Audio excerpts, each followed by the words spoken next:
Hello, my name's Jenny Hulse. I play Amber Murdoch in River City. Remember her? And I'm going to read you a story called Please Don't Sneeze by Margaret Wood. Sam had the biggest sneeze in the world. When he sneezed in the supermarket, a mountain of melons rolled across the floor. When he sneezed in the park, the ducks had to hold on to their feathers, and when he sneezed at dinner, gravy and vegetables flew across the table. "Sam, please don't sneeze," sighed his mum, picking peas from her hair. One day, Sam's mum said, "We're going into town to watch the Queen ride through the streets in her golden coach." Sam had never seen so many people. The pavements were full and they had to search for a place to stand. Sam could hear the clip-clop of horses' hooves. "She's coming," said Mum. "Please don't sneeze." Sam stood on tiptoe as tall as he could. He jumped up and down, but he could only glimpse the tops of the soldiers' hats. "I can't see," he wailed. So Mum lifted him up and he could see everything. He saw the bandsmen in their red tunics, their buttons shining in the sun. He saw trumpets and trombones and big bass drums. He saw white horses with ribbons in their manes pulling the golden coach. Inside sat the Queen in a red velvet robe with a white fur collar. A crown sparkled on her head. "Hooray!" shouted Sam. "Hooray!" shouted a lady standing beside him. She waved her flag higher and higher until it tickled the end of Sam's nose. "Please don't sneeze," said Mum, trying to blow the flag away, but that only made it tickle more. "Ah, ah, ah, shoo!" Sam's sneeze blew all the way across the road and into the golden coach. The Queen's crown flew out the window.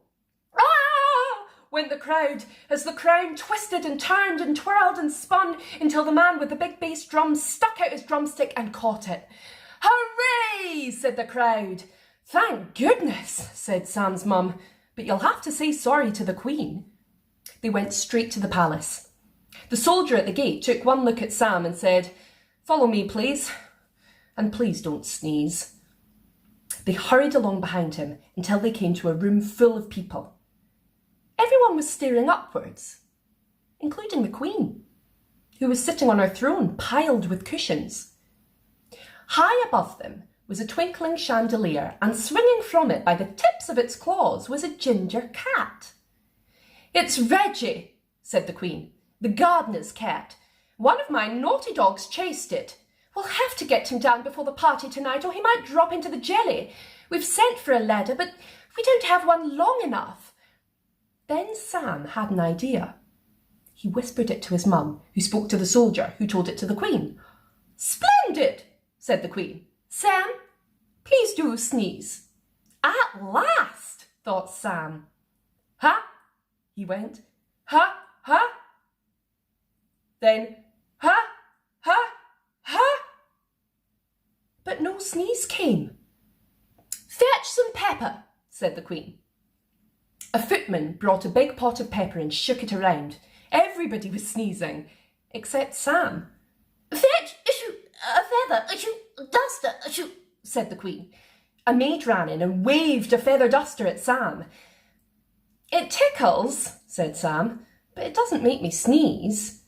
"Anybody, any ideas?" said the Queen. Everyone shook their head and the soldier took off his furry helmet to scratch his. Now, it might have been the fluff from the helmet, or it might have been the pepper, or possibly the feather duster, but Sam started to sneeze. "Ha, ha, ha, ha!" Louder and louder it went. "It's going to be a big one," said Sam's mum. "Take cover, everybody."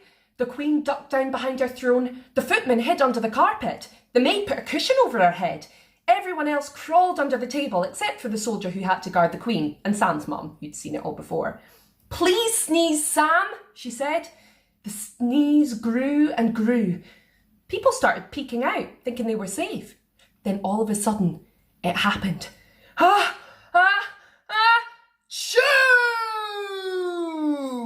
Reggie shot through the air like a ginger aeroplane.